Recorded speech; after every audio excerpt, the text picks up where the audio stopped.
All right, so the next club in the line is obviously going to be the fairway wood. Yeah. Okay, and it's got the Paradym fairway woods also, correct? And obviously, you know, I'll start off first with this. When I fit for our students, a majority of our students don't even fit in a 3-wood, let's be honest. Yeah. They start with the 5-wood, work into a 7-wood, maybe even, you know, in and down the line. In fact, the 5-wood tends to be their favorite club in their bag. Yeah. I become the superstar when I say, you don't even want to hit a 3-wood. You know, unless you hit it off a tee. You know what I'm saying? I mean, so let's not waste our money. Let's go with the 3-wood, put some more 5-wood, 7-wood, anyway. But I'd like you to describe, you've had a couple different, within that line, you got a couple different models, am I right? Yeah, absolutely. And if you describe those for me, it'd be great. We'd love to hear what these have to do with the new ones this year. Yeah, so I'll do a little bit of a tech, and then we'll talk about the 3 models. We'll talk about the loft offering here. So we do have the forged carbon. We were talking about that a lot with the driver. Now, instead of replacing titanium, you're replacing steel. So we can save 40 to 50 grams with this carbon sole. And what does that allow us to do? Well, we can put some heavyweight tungsten up front to get that launch up. We can have adjustability. We can have more forgiveness. So that's really kind of unlocking a lot of things here. We do have the AI face going on there with a really high strength face. Now let's talk about some of the models. The hardest club for players to hit in their bag is the 3-wood. 100%. Get it? We hear it all the time, consumer surveys. So we do have 3-woods. Obviously, you got to be kind of a high-speed type of player. Yeah. Even our tour players, they get a 3-wood they don't like to change it. Nope. They don't like to change it because it's a very hard club to fit. So we have 3HL. We have a high launching 3HL, which has 16 to 16.5 degrees to start. And then with the adjustable hosel, you can even go +2 on that. So you could make a 3HL into an 18-degree, almost like a 5-wood, right? Well, I always call it 3HL, and AKA also known as 4-wood. 4-wood. It's a 4-wood. We called it a 4-wood. People didn't understand. They call it 3HL, and now they understand it. It really is a 4-wood. You're right. And then we have 5-wood. In this main line, we have a 5-wood, a 7-wood, a heavenwood, and a 9-wood, and an 11-wood. But I want to talk about what the heavenwood is, because this can be great for a lot of your students. A heavenwood has the loft of a 7-wood. So 20 degrees of loft, but the length of a 4-wood. So it's a little bit longer than a 7-wood, and a lot of players will play this as either their only fairway wood, or they have 2 fairway woods. Maybe they have a 3HL and a 7, or maybe they have a 5 and a 7, and then now you have this heavenwood that it's a favorite club in the bag for a lot of players. That's not new. Heavenwood's been around for a while. Heavenwood, the configuration, this is a new version. New version, yes, but the absolutely. because we've had it for years. Because I had the Heavenwood 20 years ago, and I went out, it was a favorite club in my bag. I mean, it was at 200-yard shot over the corner, had height on it. It goes high, and launch is easy. You can hit it off the tee.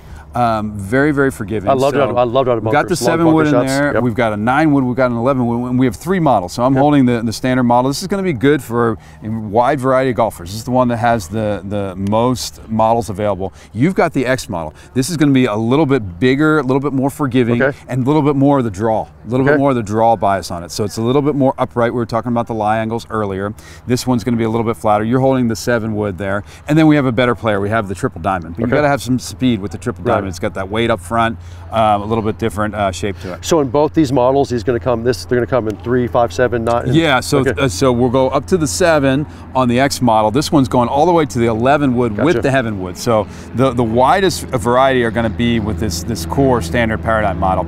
All the 3-woods are adjustable. The 3HLs are adjustable, and the triple diamond, the 5, is adjustable as well. So it's kind of a balance. We have some adjustable, some are not. Because people we found that do not adjust their 9-wood, they do not adjust their 11-wood. So it's just it's extra weight that we don't need to have. So the 3-wood's adjustable and below that. Yeah, 3-wood and below. 3HLs are going to be adjustable. Then you have your 5s and 7s and 9s will all be fixed hosel. Beautiful. Okay. Now do this for me if you would. Just describe this for them a little bit.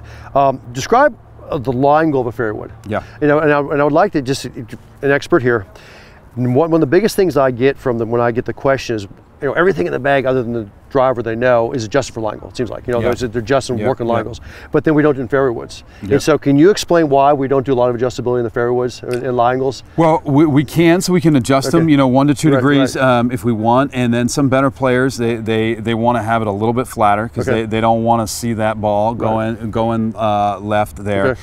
You can also, with the adjustable hosel, it's similar to what we're talking about with the driver. This is going to come a little bit flatter than we had in previous generations. But with the adjustable hosel, if you put it in the draw mode, it actually makes it a little bit more upright. So for that player who wants it a little bit more upright, they can get it. On the fixed hosel ones, we can bend them 1 or 2 degrees if we need to. So well, that was the right answer, because I'm loving the idea that he's a little bit flatter, because I mean, we stand further from the golf ball. We like our typical overall is a little flatter. It's going to be perfect for you. Perfect for us. Perfect. Anything else you want to throw in the fairways? I love the looks of these. Yeah, we talked a little bit about the shafts on the driver. Same shaft setup, but about 10 grams heavier. And we found that in all of our research with the Fairway woods. Now, you can get it a little bit lighter if you need to, but so if you get 40 in driver, you go 50 in fairway. If you go 50 in driver, you go 60 in fairway. That's kind of how we do it. But I think it's going to be an unbelievable fairway. They're extremely easy to hit, very, very low. They're really good low on the face. So one thing I wanted to talk about is just low on the face. A lot of people hit fairway wood skinny. Right. I mean, when was the last time you hit a fairway wood like really, really high up on the face? High rough, that's it. No, that's sitting at high rough. Yeah, exactly, right? So people, the miss is low on the face. These things are extremely hot and have a lot of launch low on the face, right? And so these are going to be outstanding center face, of course, but low on the face. That's really what we worked on with the AI. And that's huge. Yeah. So that better launch, tight lies, first cut lies, wherever we're going to be able to get those up great. That's what we're looking for in fairway woods, because you said, you described it perfectly. I don't recommend 3 woods for probably maybe 2 to 3% of my, to be honest with you, my students. Love that. It's usually a 5 wood or down, but they will also tell me, even if I'm giving a 5 wood or 7 wood, they always tell me it's always a harsh club bag to hit. You know, it's like they fight that. It's because of the fact that they tend to hit it skinny. They hit it skinny, low right. in the face. And if you got something that's got a lower center of gravity, kick that up, it's gonna make that so much easier. That's what we're seeing in this. Well, that's great. Well, great. I appreciate that. I appreciate the great. I mean, these look wonderful. I can't wait to get out and try them, but I appreciate all that information, these fairways, and we'll get them out to our students. Thanks, Tim. Thanks.